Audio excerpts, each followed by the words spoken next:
Y serons-nous encore longtemps condamnés? Je trouve que c'est profondément lassant. Je lisais il y a quelques jours encore une nouvelle charge contre Adèle Van Drait à propos de la présence de la psychanalyse dans les programmes de France Inter. Sincèrement, serait-il pertinent, intelligent de s'élever chaque fois qu'une émission sur les neurosciences est diffusée à la télé ou à la radio? Est-ce qu'il faudrait trouver scandaleux que l'on parle des TCC sur une chaîne publique? Est-ce qu'on doit envisager à tout prix un autodafé chaque fois qu'un livre noir de la psychanalyse est annoncé dans la presse? Que chaque praticien s'appuie sur la référence de son choix pour exercer, quoi de plus normal? Faut-il rappeler que de toute façon, au bout du compte, c'est le patient et lui seul qui choisit la voie qu'il estime la plus favorable pour lui venir en aide.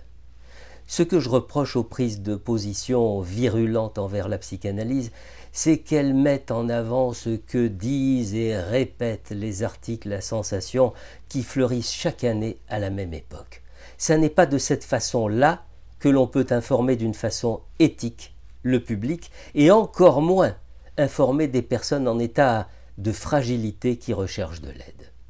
Ceci dit, s'il n'y avait pas ce biais informatif, ou plutôt désinformatif, personnellement j'ai toujours avancé qu'il existe 1001 portes auxquelles une personne qui souffre peut trouver écoute, réconfort, mieux-être.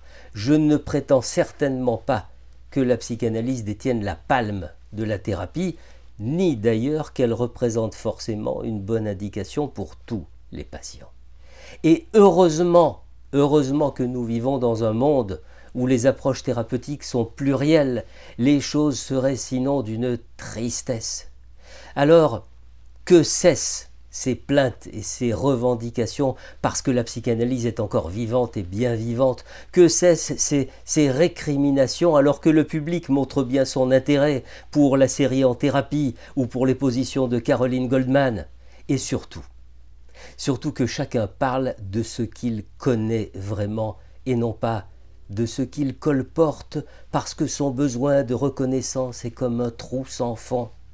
L'univers de la thérapie mérite tout de même mieux qu'une guerre des tranchées pour préserver ne serait-ce qu'une parole informative et un éclairage apaisé des patients.